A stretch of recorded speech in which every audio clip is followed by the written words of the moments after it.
What's going on, guys? Welcome back to another video. In this video, we're going to be talking about Senseonics, ticker symbol SENS. So a lot of you guys have been asking for an update on this stock in some of my comment sections on my previous videos. So we're going to go over all of the new information that I was able to gather over the past week, and we're going to put it all throughout this video. So we have a lot to go over, so make sure you guys stick until the end. What we're going to go over in this video is a fund buying 15 million shares of Senseonics in the last quarter.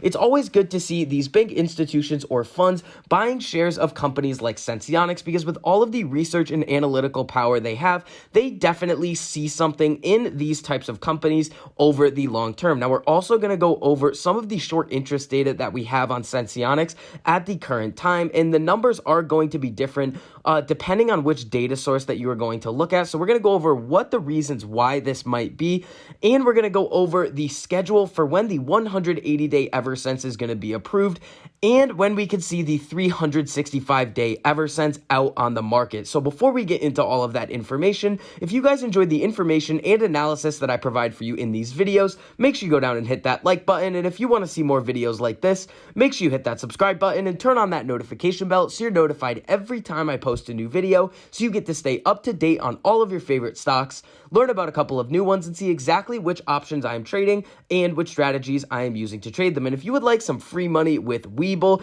you get 2 free stocks valued up to $1,850. All you have to do is sign up for an account, deposit over $100, and you get access to those 2 free stocks. So over the last week for Senseonics, we saw the stock go up about 6% from the beginning of the week to the end of the week, but we did see it go a little bit higher in the middle of the week. We did see it go into the $2.20 range, and I think that got a lot of people's hopes up. But in my opinion, Senseonics is going to be a very long-term play.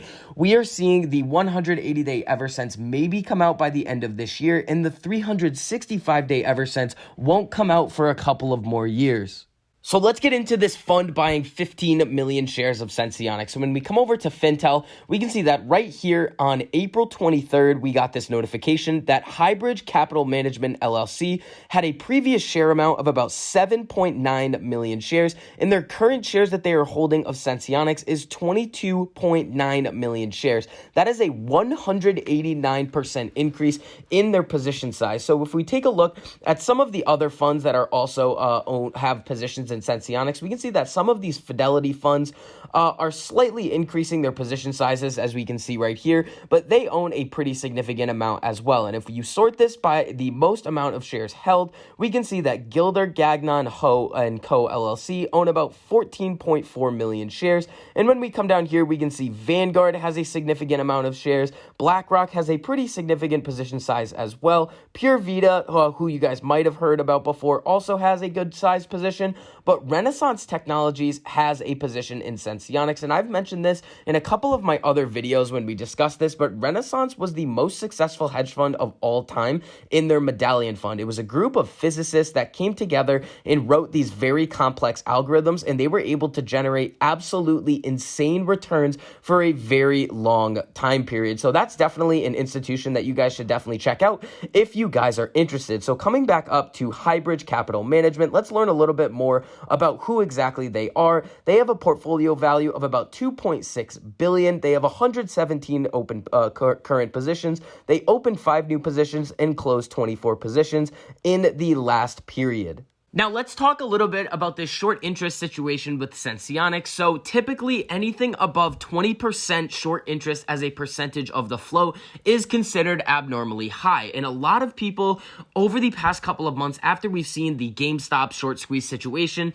have kind of been assuming that any stock that has a really high short interest is going to have a short squeeze. Now, that's not the case, but it is always possible. If we did see a really substantial increase in the share price of Senseonics due to a variety of factors, they could come out and have great earnings. We could see the FDA approval in the United States for the 180-day eversense earlier than expected, and then we start to get good sales numbers. That could significantly increase the share price of Senseonics just due to retail and institutional buying, which could cause a short squeeze. Now, Now, I don't want you guys to get your hopes up for a short squeeze to happen because in my opinion, I don't think that a short squeeze is necessary for this company to have and create long-term shareholder value. So we can see right here that MarketWatch has the percent of float shorted at about 20.65%. So that is pretty high.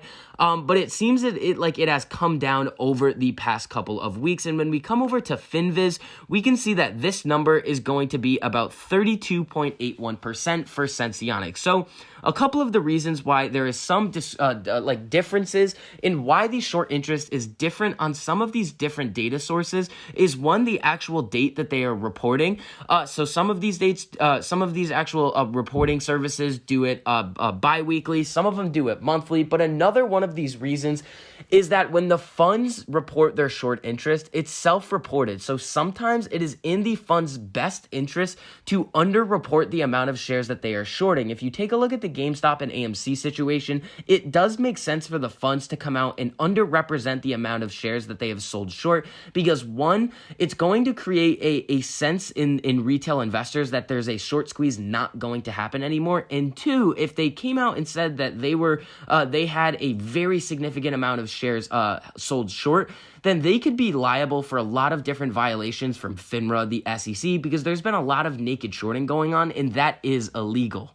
Now, I also want to cover the timetable for when we are expecting to see the 180-day eversense get FDA approval in the United States. So we already know that the 180-day eversense is being distributed in Europe by Ascensia on behalf of Senseonics. So we already know this is happening. They are making sales. So it's going to be very interesting to see when Senseonics reports their next earnings, how successful Ascensia was able to carry out these distribution efforts. So for the 180-day eversense FDA approval for the United States, we saw that on April 15th, the FDA started the actual review process of this 180-day device. Now, executives at Senseonics have come out and said that they are expecting it to take 6 months for the FDA approval to come in. So 6 to 12 months, I think, is the actual time table that they gave.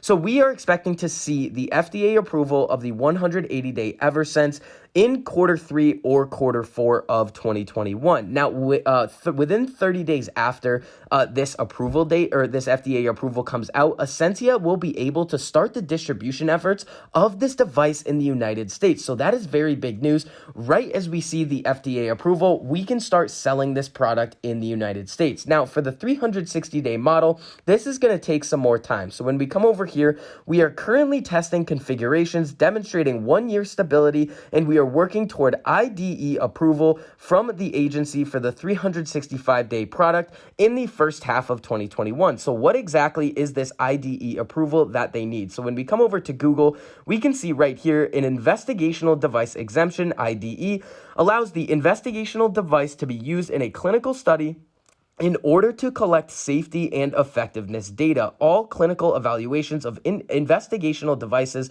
unless exempt, must have an approved IDE study or IDE before the study is initiated. So they are not going to be able to start the longer term studies of the 365-day eversense until they get this type of approval. That means that when they go to start the actual study on the 365-day eversense, right as they start, it's going to be at least a year before this study is actually complete. When you think about it, they have a 365-day sensor and they need to be able to make sure it works for 365 days in their patients. So we are expecting between 2023 and 2024 for the 365-day eversense to come out into the market and possibly receive FDA approval. But this does kind of hinge upon the FDA approval for the 180-day eversense, but it is looking like the 180-day model is going to be approved in the United States because they've already approved the 90-day model and the 180-day is already being distributed in Europe. So that is going to conclude this update on Senseonics. If you guys enjoyed the information and analysis that I provided for you in this video, make sure you go down and hit that like button. And if you want to see more videos like this, make sure you hit that subscribe button and turn on that notification bell so you're notified every time I post a new video, so you get to stay up to date on all of your favorite stocks, learn about a couple of new ones, and see exactly which options I am trading and which strategies I am using to trade them. So I hope you guys are having a really profitable day, and I'll see you guys in the next video.